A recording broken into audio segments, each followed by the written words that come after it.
Prepositions of place. Ever gotten lost because you misunderstood? On the corner or under the bridge? Don't worry, friend. The secret lies in mastering prepositions of place, those tiny words that guide us through the world's spatial landscape. Here's a quick tour. First, the big three. In. It is used when you put things inside bigger spaces.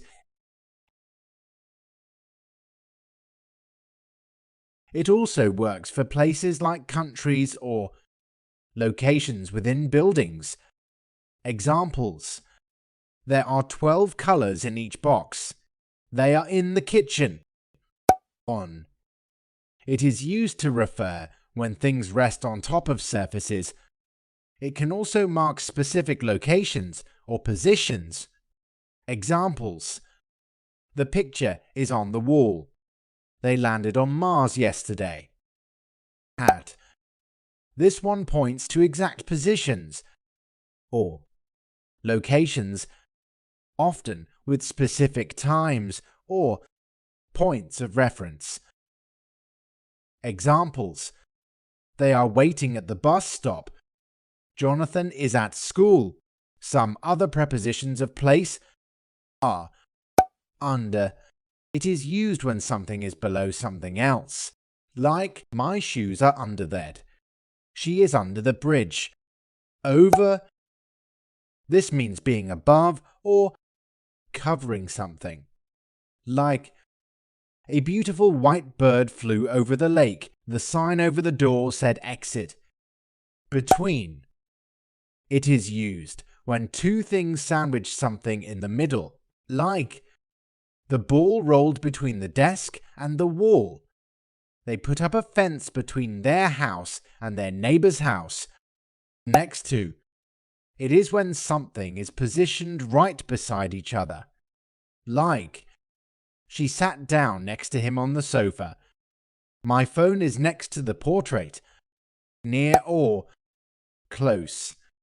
It is when something is close to something. Like, my grandmother lives close to her sister. The bank is near to the museum. Above. It is used when something is higher than something else. Like, the hot air balloon is above the clouds. Draw 5 ducks above the line. Below. It is used when something is lower than something else. Like to.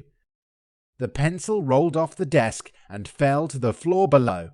The sun disappeared below the horizon. Behind.